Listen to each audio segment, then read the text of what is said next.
Avant-dernier jour du mois d'octobre, mesdames et messieurs, c'est un plaisir de vous retrouver dans votre émission matinale Le Meilleur Réveil. Merci de toujours nous renouveler votre fidélité. Et voilà, nous y sommes pour le compte de ce matin et l'exercice n'a pas du tout changé. Nous démarrons donc tout de suite avec la revue des titres et j'installe pour vous ce nouveau visage que vous avez découvert depuis hier. Il s'agit bien de Mathieu Bokor. Mathieu Bokor, veuillez bien me rejoindre sur ce plateau. Bien le bonjour à vous. Bonjour Latifat, bonjour à tous les amis téléspectateurs. Très en forme. Très en forme. Et voilà, nous allons mettre les deux pieds joints dans la première rubrique de cette émission avec vous, Mathieu Bokor. Amis de la revue, mesdames et messieurs, à la une des revues parues ce jour, nous avons Bélé Intelligent qui met reversement des AME, une promesse sérieuse, direction administrative de l'Union progressiste Le Renouveau, Christelle Rondon-Nouveau-Aliosa, déchu et puis fraternité. Fraternité, contrôle des numéros des taxis-motos et des tasses à payer les émigrants à la croisée des chemins, se conformer à la loi ou quitter les rangs. Martel, fraternité, pratique exclusive de la langue française dans les ménages, un choix controversé. Et puis, à l'occasion d'une assemblée générale extraordinaire, les plaintes des travailleurs de la SRTB. Le Soleil, Bénin Info, gestion rigoureuse des affaires au sein du parti UPR, les dessous de la révocation de la directrice de l'administration, Christelle Rondon-Nouveau, à qui appartient réellement le cabinet incriminé, s'interroge. Le Soleil levant et puis l'emblème du jour pour faute grave dans l'administration de l'Union progressiste Le Renouveau, Christelle Rondon-Nouveau, relevé de ses fonctions, le parti le reproche un abus d'autorité selon l'emblème du jour. Et puis, stratégie nationale d'inclusion financière, un atelier d'information sur la stratégie et le mécanisme de sa mise en œuvre prévue pour le 31 octobre prochain. La Nation qui met offre publique et vente d'actions à la loterie nationale. Voilà, l'opération conclue avec succès. Des balises qui rassurent. Et puis, le grand mono qui nous met mauvaises conditions de travail à la SRTB. SORTB, les travailleurs crient le ras-le-bol. Kouyogbe, le maire d'autres les écoles, des Kindjé de Zoumé, de plusieurs salles de classe. Matin libre qui met redevance d'enlèvement des déchets par la SGDS, flou autour des montants et modalités de recouvrement. Et puis, les travailleurs de la SCTB haussent le ton, écrit Matin libre. L'événement précis, audience au cabinet du ministre de la Culture après des mois d'absence. Abimbola reprend service et reçoit l'ambassadeur de Chine. Numéro d'enregistrement et paiement de tasses d'exploitation. La mairie de Cotonou invite les taxis-motos à se mettre en règle. L'économiste, perspective macroéconomique 2024-2025, le Bénin maintient le cap de la croissance, mais 3 points de suspension. Vie au sein des groupes parlementaires, la transhumance politique déserte l'hémicycle, mais l'autre quotidien, et puis l'autre quotidien aussi qui a eu l'information du limogeage de la directrice de l'administration, Christelle Rondon-Nouveau, qui met écho des partis politiques, l'Union progressiste, Le Renouveau sanctionne Christelle Rondon-Nouveau. Latifat Kowe, nous souhaitons pour la revue des unes de ce jour.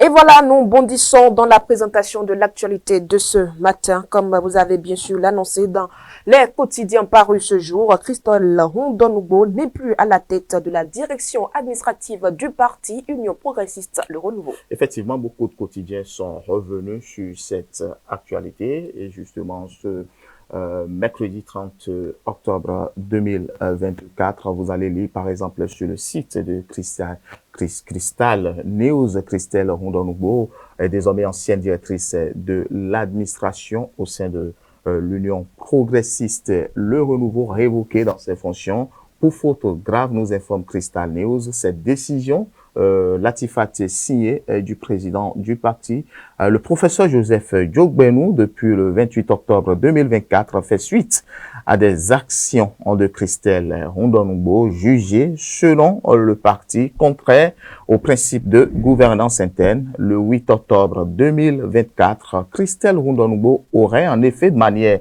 unilatérale et sans autorisation du parti ou de son président conclu un mémorandum d'accord engageant l'Union progressiste, le renouveau envers un cabinet allemand, participe GmbH. L'article 2, selon du parti de la décision, précise qu'elle a ni sollicité de pouvoir spécial ni informé la direction de cette initiative. Cette démarche, mesdames et messieurs, a été qualifiée de faute grave. Il faut rappeler que Christelle Rondonogbo avait été nommée à la directrice, de l'administration du parti par décision numéro 35 UP DEN président SNAA SA en date du 30 décembre 2019 jusqu'au 28 octobre 2024 où la décision a été prise. Que peut-on retenir du temps passé par Christelle Rondonogbo à la tête de la direction de l'administration du parti Union progressiste? Le matinal s'est intéressé aussi à ce sujet. Il convient de rappeler, selon le matinal, que Christelle Rondonogbo, Ali Oza, fait partie des premières personnalités qui ont rejoint le régime du nouveau départ après l'échec de Lionel Zisso à la présidentielle de 2016. Elle s'est montrée très active au moment où le président, justement Bruno Amoussou, était encore aux affaires. Et puis, au quotidien, de conclure que le verre est dans le fruit en parlant justement de cette révocation du supposé faute grave de poste de directrice de l'administration du parti Union progressiste Le Renouveau. Autre actualité ce matin, redevance d'enlèvement des déchets par la SGDS, du flou autour des montants et mobilité de recouvrement. Selon modalité justement, modalité de recouvrement. Selon Matin Libre, une question se pose, Latifat, combien les Béninois devront-ils débourser pour le ramassage des ordures ménagères? En tout cas, il est important, selon le quotidien de Batito, de lever tout équivoque avant la date butoir. En effet, les populations des villes du Grand Okoué, Cotonou, Porto Novo, Abomey, Calavi, Semek-Boudi, Ouida bénéficiaient des prestations d'enlèvement et de traitement des déchets solides ménagers, s'acquitteront dès le 1er janvier 2025 d'une contribution financière auprès de la SGDS.